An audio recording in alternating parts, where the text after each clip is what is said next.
Sa bawat tibok ng puso, may kwentong isinulat ng tadhana. Ito ang Ever After Tales. Tahanan ng mga kwentong pag-ibig na lumalaban, tumatagal at nananatili. Kung naniniwala ka sa pag-ibig na walang hanggan, ito ang kwentong para sa iyo. Welcome to Ever After Tales. Ang amoy ng luma at bagong kahoy, ang kinang ng pinakakintab na tanso, at ang marahang kalansing na mga piraso ng porselana ay ang musika sa mundo ni Layla. Sa loob ng kaniyang maliit, maaliwalas na workshop sa isang sulok ng Maynila, matagumpay niyang isinasalansan ang mga nawawalang kabanata ng kasaysayan.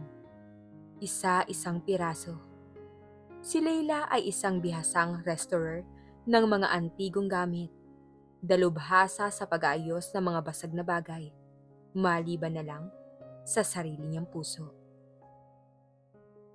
Tapos na mahal. Bulong niya sa isang luma at basag na florera na kanyang buong ingat na binuo. Ngumiti siya habang pinagmamasdan ang muling nabuong sining. Ang kanyang mga daliri ay marahang dumadaan sa mga pilat na pinagtakpan ng ginto.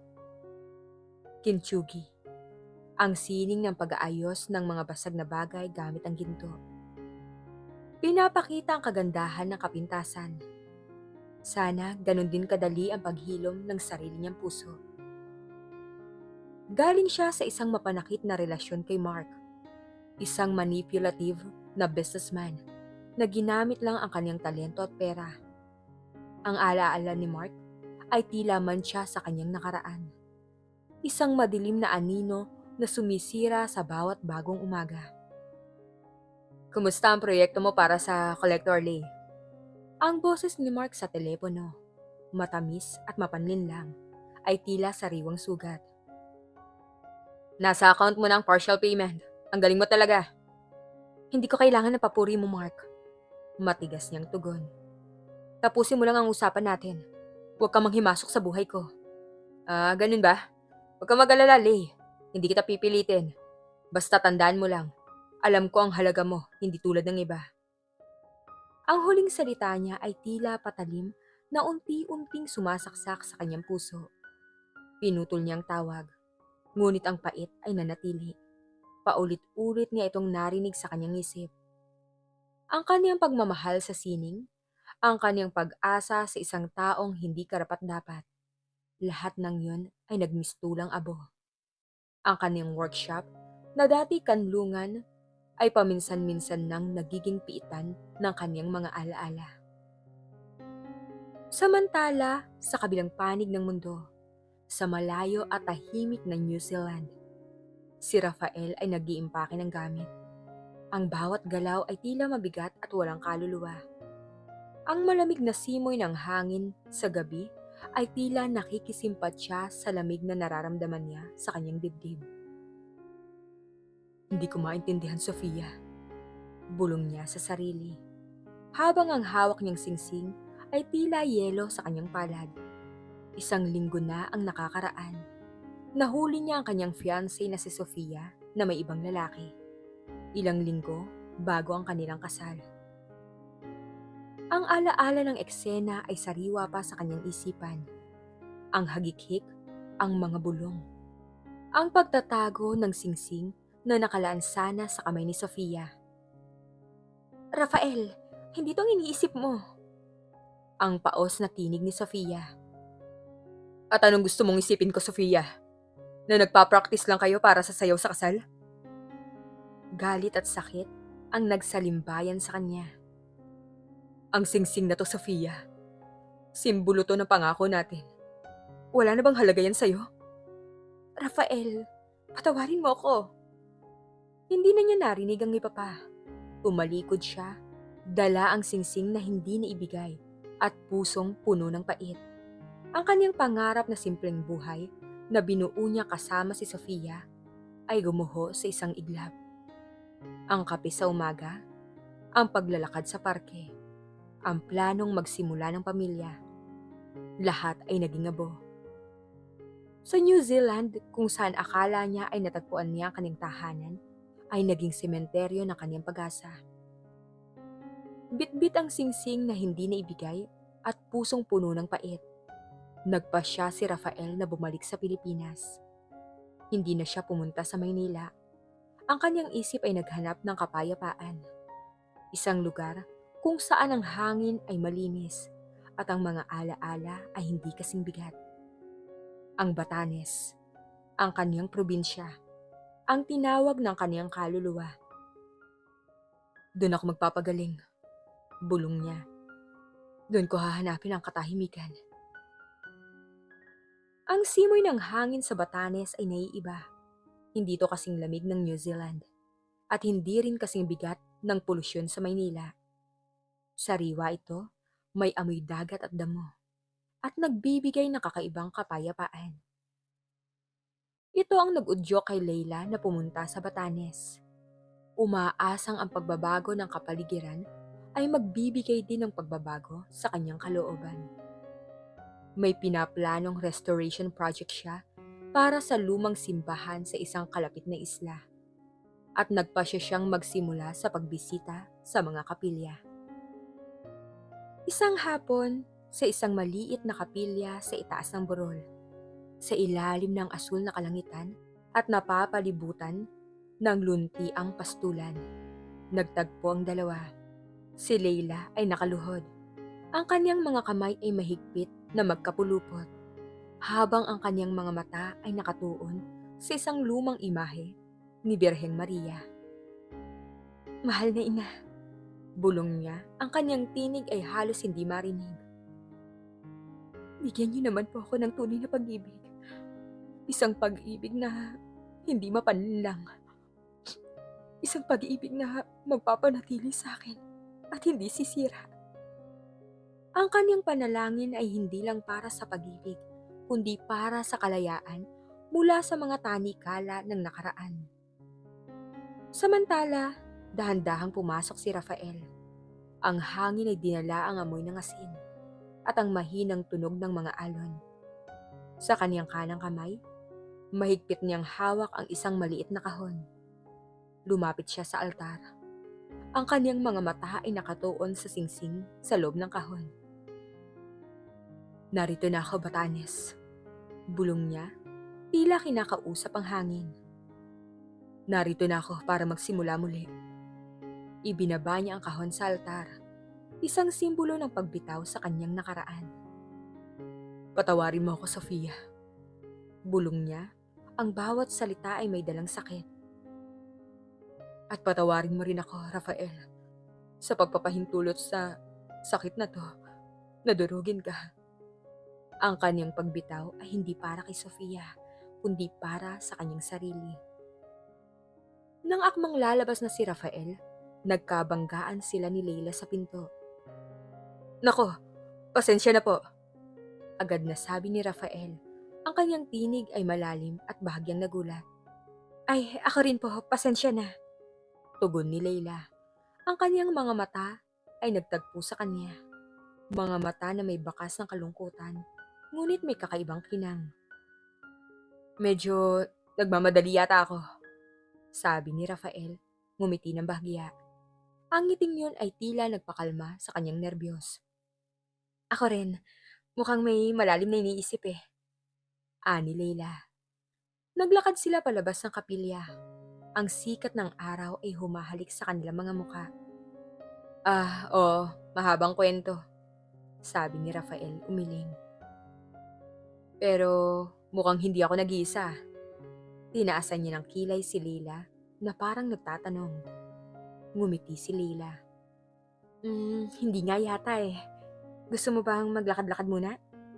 Oh, magandang idea yan, sabi ni Rafael. At sabay silang naglakad patungo sa tabing dagat. Ang simoy ng hangin ay naging saksi sa kanilang nagsisimulang pag-uusap. Maganda ang Batanes, di ba? Sabi ni Leila, tumitingin sa malawak na karagatan. Higit pa sa maganda, sagot ni Rafael.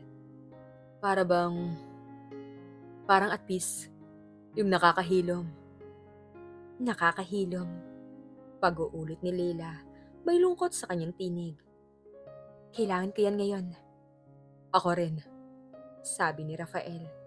Naupo sila sa isang batuhan. Ang mga alon ay marahang humahampas sa dalampasigan. Bagong lugar. Bagong simula.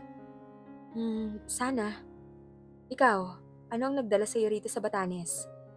Ah, mahabang kwento. Tulad ng sabi ko kanina. Pero sa madaling salita, hinahanap ko ang kapayapaan.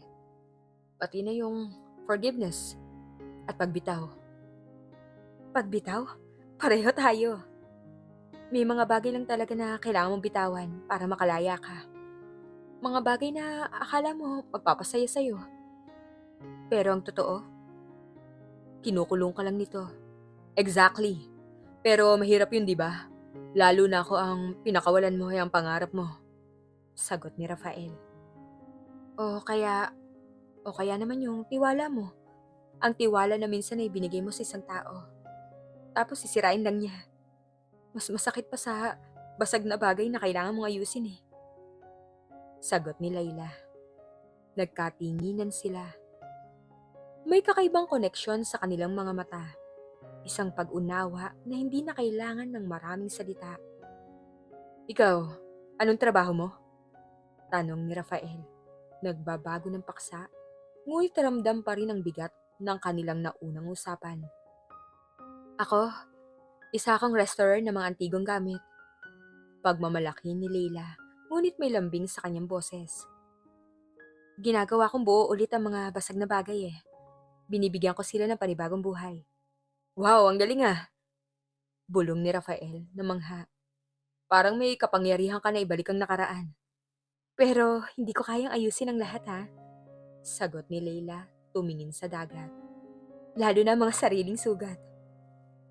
Siguro, sabi ni Rafael. Ang ibang sugat, kailangan lang bigyan ng panahon. At ng kasama. Sa tabing dagat na yon, sa ilalim ng nagbabagong kulay ng langit.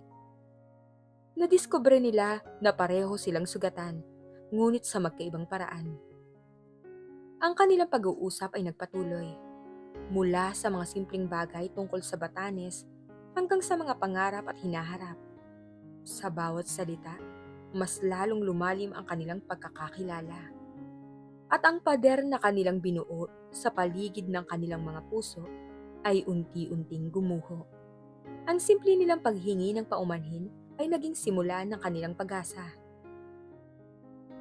Ang kapayapaan sa Batanes ay tila masyadong perpekto para magtagal. Bumalik si Leila sa Maynila pagkatapos ng 2 linggo sa probinsya. Dala ang panibagong pag-asa na dala ni Rafael. Ang kanilang pag-uusap sa Batanes ay naging regular na tawag at text. Bawat isa ay tila nagpapagaling ng kani-kanilang mga sugat. Ngunit sa kanyang pagbabalik, isang hindi inaasahang anino ang sumalubong sa kanya. Isang araw habang abala si Leila sa kanyang workshop, may kumatok. Nagulat siya nang makita si Mark, ang kanyang ex, na nakatayo sa kanyang pintuan, nakangisi. Ray, kumusta? Sabi niya na parang walang nangyari. Hindi mo man lang ako inimbita sa Batanes. Napakunot ang noo ni Lay. Anong ginagawa mo rito, Mark? At paano mo nalaman na nasa Batanes ako? Leila, sa laki ng Maynila, hindi ba natin malalaman ang bawat dalaw ng bawat isa? Natatawang sagot ni Mark. Business, Lay. May binabalak akong bagong resort project sa Batanes. Doon mismo sa area nyo. Area namin? Ano pinagsasabi mo? Pagtataka at kaba ang nararamdaman ni Leila. Oh, di mo pa alam? Binili ko ang lupain na katabi ng workshop mo. Bala kong gawin tong isang high-end resort. Think of it, Lay. Pwede kang maging supplier ng mga antique. Para dun sa mga sweet ko. Ngumisi siya, ang kanyang mga mata ay nanunuya. Nagulat si Lay. Ang workshop niya, ang kanlungan niya, ay nakatayo sa lupang pag-aari ng kanyang lola. Hindi mo pwedeng gawin yan, Mark. May historical value ang lugar na to. Oh, please, Lay. Hindi mo pa rin ba naiintindihan? Pera ang pinag-uusapan dito. At kapag pera ang usapan, Mark C. ang bida. Lumingon si Mark sa paligid ng workshop. Ang ganda pa rin ng workshop mo ah. Pero mas maganda sana kung gagamitin mo ang talent mo para sa tama. Hindi sa pagpapalipas ng oras sa kung sino-sinong Rafael. Doon, kinilabutan si Leila. Paano mo nakilala si Rafael? Well, hindi mahirap, Lay. Businessman ako. Madaling makakuha ng impormasyon. Isang Rafael Corpus, galing New Zealand. Nag-impake ng gamit matapos iwanan ng fiancé na si Sofia. Tapos ano, biglang napadpad sa Batanes at nakipagbanggaan sa isang broken-hearted wrestler. Tadhana, di ba? Mayabang na sabi ni Mark. O sadyang timing lang? Wala kang alam, Mark. Matigas na sabi ni Leila. Umalis ka na. Bakit, Lay? Masakit ba ang katotohanan? Na habang nagpapanggap ka na nagpapagaling, may gumagamit na pala sa'yo para sa sarili niyang agenda? Tinasan siya ng kilay ni Mark. Nalaman ko rin na ang babaeng naging dahilan ng paghiwalay ni na Rafael at Sofia sa New Zealand ay walang iba kundi ang pinsan ko.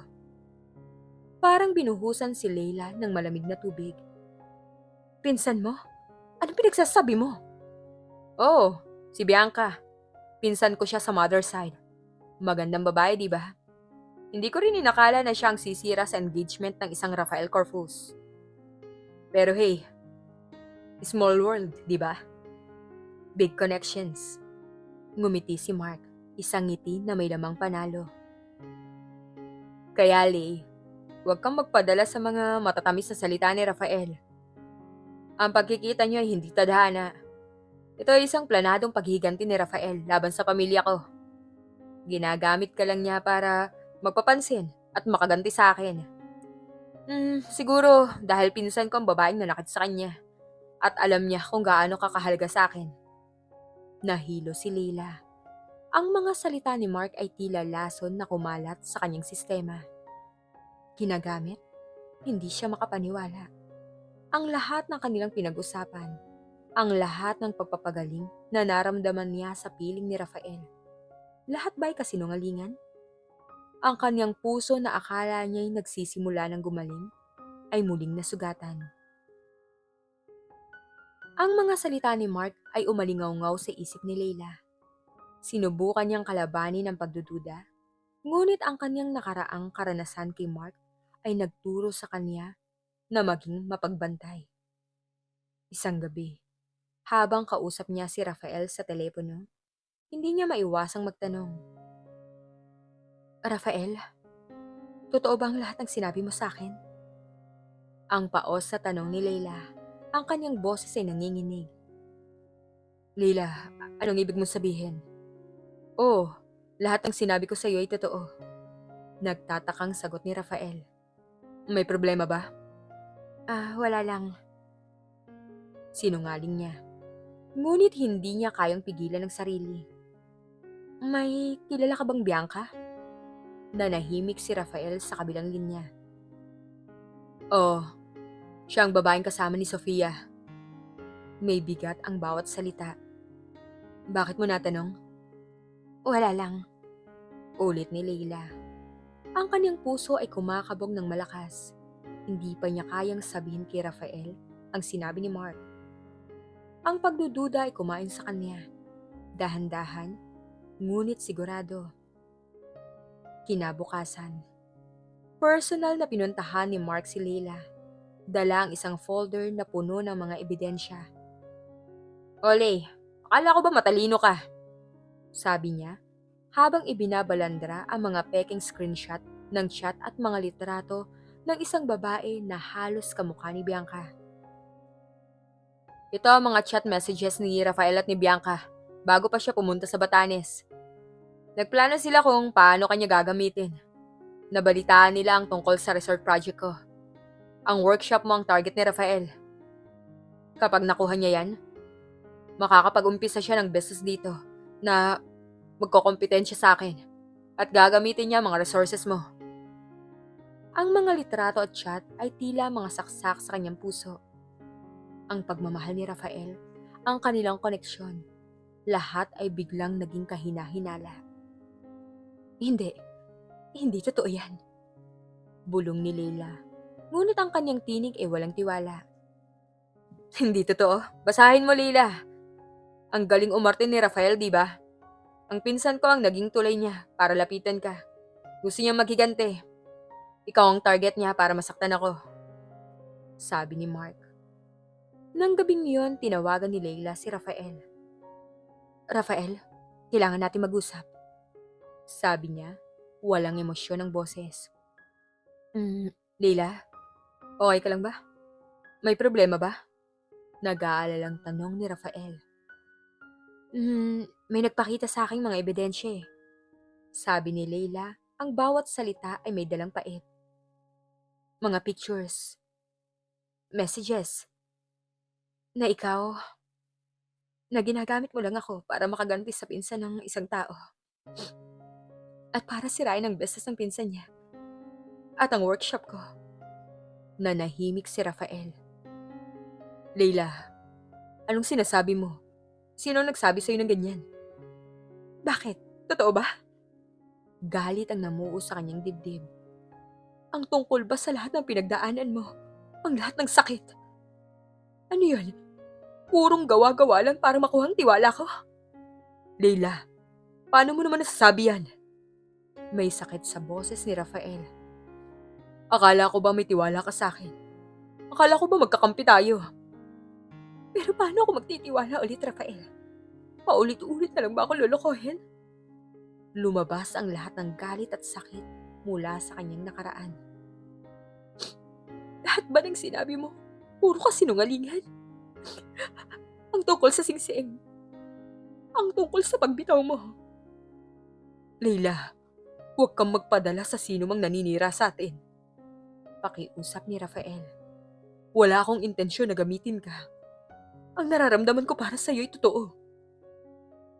Totoo? Ang totoo ba ay isa lang akong piyesa sa laro mo ng paghihigante? Sa laro ng pinsan mo? Nanginginig ang boses ni Leila. Hindi ko na alam kung sino paniniwalaan ko. Ang huling linya ni Leila ay tila sumira kay Rafael. Ang sakit ng hindi pagtitiwala ni Leila ay mas matindi pa sa sakit na dulot ni Sofia. Kung ganun ang tingin mo sa akin, Leila, wala na siguro tayong pag-uusapan pa. Malamig na sabi ni Rafael, ngunit may matinding sakit sa kanyang tinig. Kung hindi mo kaya magtiwala sa akin, sa kabila ng lahat ng pinagsamahan natin, paano pa tayo magpapatuloy? Nagtapos ang tawag ng walang closure. Ramdam ni Rafael ang lamig ng paligid. Ang pagdududa ni Leila ay tila panibagong saksak sa kanyang puso. Ito ang dahilan kung bakit siya umalis ng New Zealand. Ang sakit ng pagtataksil at ang pagkawala ng tiwala. Ngayon, nararamdaman niya ulit ang lahat ng yun. Nang gabing yun, nagpasya si Rafael. Babalik siya sa New Zealand. Hindi niya kayang manatili sa isang lugar kung saan ang kanyang katotohanan ay pinagdududahan. Inihanda niya ang kanyang tiket, ang kanyang mga gamit. Bago siya umalis, kinailangan niyang gawin ang isang huling bagay. Pinuntahan niya ang workshop ni Leila. Nakita niyang nakabukas ang ilaw. Marahil ay abala sa pag-ayos ng mga basag na bagay. Habang siya naman ay basag, iniwan niya sa pintuan ang singsing. Ang singsing na hindi naibigay. Kalakip nito ang isang sulat. Leila, ang singsing na to ay hindi para kay Sofia. Hindi to ang singsing na inilaan ko sa kanya. Ito ay ang singsing na hawak ko nang makita ko siyang may kasamang iba. Sa loob ng kahon, nakatago ang pangako ng isang pag-ibig na akala ko'y tunay. Pagdating ko sa Batanes, inilagay ko ito sa altar bilang simbolo ng pagbitaw sa sakit. Akala ko handa na ako magsimula muli. At nang makilala kita, pakiramdam ko, muling nanumbalik ang pag-asa. Pero ngayon, parang bumalik ako sa simula eh. Masakit na malaman na ang taong akala ko ay nakakaintindi sa akin. Nagdududa pala. Walang salitang makakapagpatunay sa akin kung hindi mo naman ako kayang pakinggan. Huwag mo sanang baliwalain ang singsing na to. Ang lahat ng naranasan ko ay totoo. Ang lahat ng sinabi ko sa iyo ay totoo. Wala akong intensyon na saktan ka o gamitin ka. Sa katunayan, ang pagdating mo sa buhay ko, ang tanging nagbigay liwanag sa madilim kong mundo. Kung hindi ka handang magtiwala, maiintindihan ko. Masakit, oo, pero maiintindihan ko. Ito'y hindi para kay Sofia. Ito ay para sa babaeng muling nagturo sa akin na ang tadhana ay hindi laging malupit. Para sa babaeng nagpakita sa akin ng ganda sa mga basag na piraso. Sana isang araw, maintindihan mo. Paalam, Leila. Rafael. Iniwan niya ang singsing at ang sulat at umalis. Ang kanyang puso ay mabigat at puno ng hapdi. Nang matagpuan ni Leila ang singsing at ang sulat ni Rafael, parang bumaliktad ang kanyang mundo. Ang bawat salita ay tumago sa kanyang puso at bigla, ang lahat ng sinabi ni Mark ay nagmukhang mali. Ang sulat ni Rafael ay puno ng sakit, ngunit puno rin ng pag-ibig na totoo. Ang singsing, isa yung patunay. Bakit niya iiwan ang singsing na yon kung ginagamit lang niya siya? Ang sakit sa boses ni Rafael, ang kanyang matinding pagkadismaya. Lahat bumalik sa kanya. Ang hangal ko, bulong niya, habang ang mga luha ay umaagos sa kanyang mukha. Ano ba yan? Napakahina ko para magduda. Naalala niya ang kanyang propesyon, isang restaurant. Ang bawat basag na bagay ay may kwento, at ang bawat pilat ay bahagi ng kagandahan nito. Bakit niya hinayaang sirain ng nakaraan ang kanyang hinaharap? Kung pinagkakatiwalaan niya ang ginto para pagduktungin ang mga basag na porselana, bakit hindi niya pinagkatiwalaan ang puso ni Rafael? Kinabukasan, isang bagsik na Layla ang humarap kay Mark. Mark, alam kong kasinungalingan ang lahat ng sinabi mo. Matigas niyang sabi, walang bakas ng takot sa kanyang boses. Ngumisi si Mark. Ganun ba, Lay? Paano mo naman nasabi? May singsing na ibinigay sa'yo, di ba? Na ginamit lang niya para manggulo. Ang singsing ay hindi yun ang ibig sabihin, Mark. Ginagamit mo lang ang mga pamilya natin para sa sarili mong agenda. Ang pinsan mo, si Bianca. Sigurado akong wala siyang kinalaman sa pagnanais ni Rafael na makaganti sa'yo. At yung resort mo, hindi naming hahayaang itayo sa lupang ito. Galit na sabi ni Leila. At sino ka naman para pigilan ako? Amo ni Mark. Wala kang laban sa akin, Leila. Kilala mo ako. Kayang-kaya kitang sirain. Hindi na. Sagot ni Leila na may tiwala sa sarili. Dahil hindi na ako mag-isa. Sa likod ni Leila, lumitaw ang kanyang matalik na kaibigan, si Jenny. At ang ilang matatanda mula sa kanilang komunidad na may alam sa historical value ng lugar. Mark, sabi ni Jenny, may dalang folder. Alam naming binibili mo ang lupa sa paligid ng workshop ni Leila. Pero ang lupang kinakatayuan ng workshop na to, may legal na protection dahil sa historical significance nito. Hindi to pwedeng bilhin at gawing commercial property. Ipinakita niya ang mga dokumento na nagpapatunay sa kanilang claim. Ang mukha ni Mark ay namutla. At ang mga peking ebidensya mo? Dagdag ni Jenny. Nakuha na namin ng IT expert para imbestigahan yan. Madaling matutukoy kung sino ang gumawa ng mga peking chat at litrato. Biglang umatras si Mark. Ang kanyang pagiging mayabang ay nawala. Hindi pa tapos to, Leila. Banta niya, ngunit walang bisa ang kanyang mga salita. Tumalikod siya at umalis. Ang kanyang plano ay biglang nasira. Ngayon, kailangan na ni Leila na ayusin ang pinakamatinding basag. Ang kanyang relasyon kay Rafael. Nalaman niya mula kay Jenny na nakabook na si Rafael ng flight pabalik sa New Zealand. Anong oras ang flight niya? Tanong ni Leila, ang kanyang puso ay kumakabog. Ngayon ng 5 p.m. Sa airport na siya ngayon. Sagot ni Jenny. Hindi na nag-aksaya ng oras si Leila. Agad siyang nagmamadaling pumunta sa airport. Nagsimulang umulan ng malakas. Tila nakikisama ang kalangitan sa kanyang pagmamadali. Ang traffic sa EDSA ay tila walang katapusan, ngunit hindi siya sumuko. Kailangan ko makaabot. Bulong niya. Kailangan ko hanapin si Rafael. Nang makarating siya sa airport, halos mag-isa na lang siya. Ang mga tao ay nagmamadali. Ang mga anunsyo ay umalingaw-ngaw sa paligid.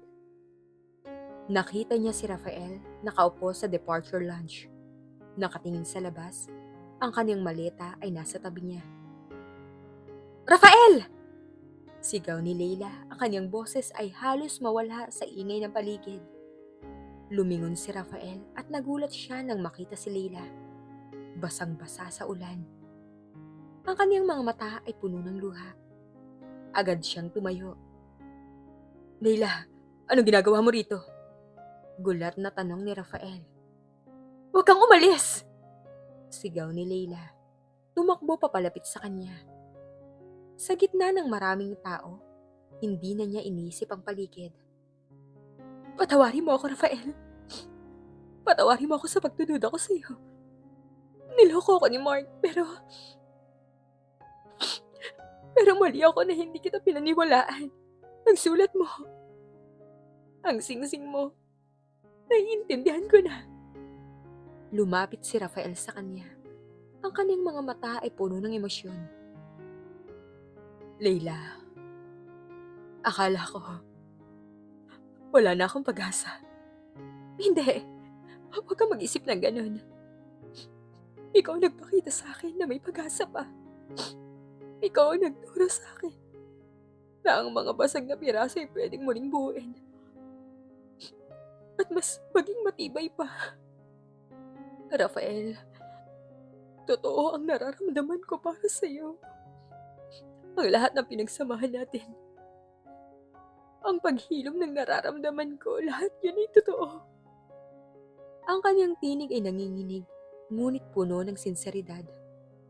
Marahang hinawakan ni Rafael ang kanyang pisngi. Pinunasan ang mga luha ni Leila.